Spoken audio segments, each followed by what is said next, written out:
जी के जिंदगी बेकार बा झूठा संसार बाना।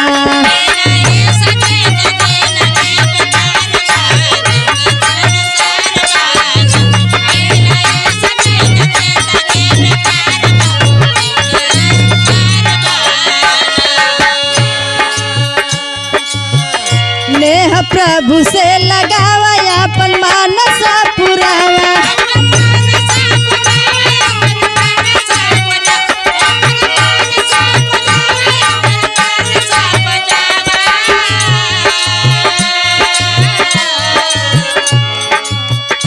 पाप क्षमा करी है उन्हीं से उधार बा झूठा संसार बाना।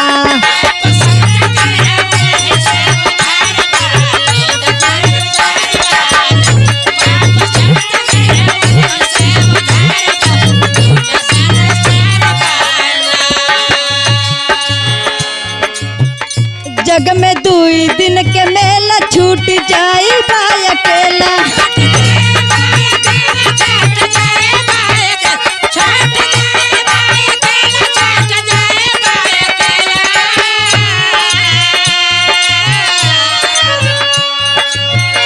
हित मित सब माया के बाजार बा झूठा संसार बाना।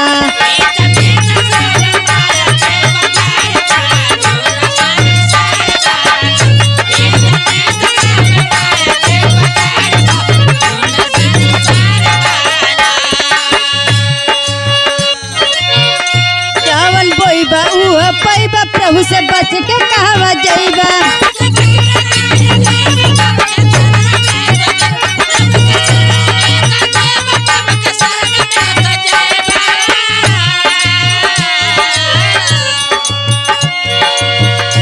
जो कि सारा जग के सृजनहार बा झूठा संसार बाना।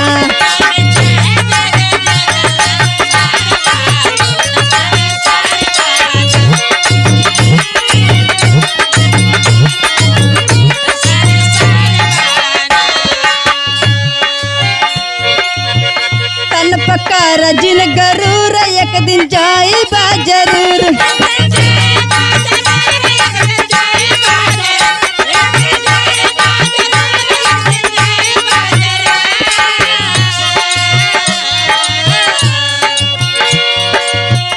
अब से सोचाई है भारी अंधकार बा झूठा संसार बाना।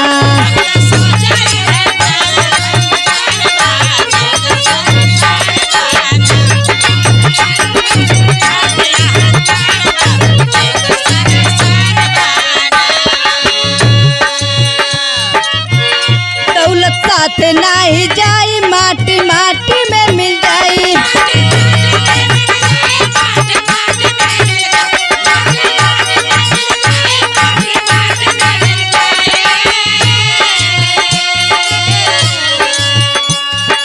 नाही होवे वाला हवा उधार बा झूठा संसार बाना।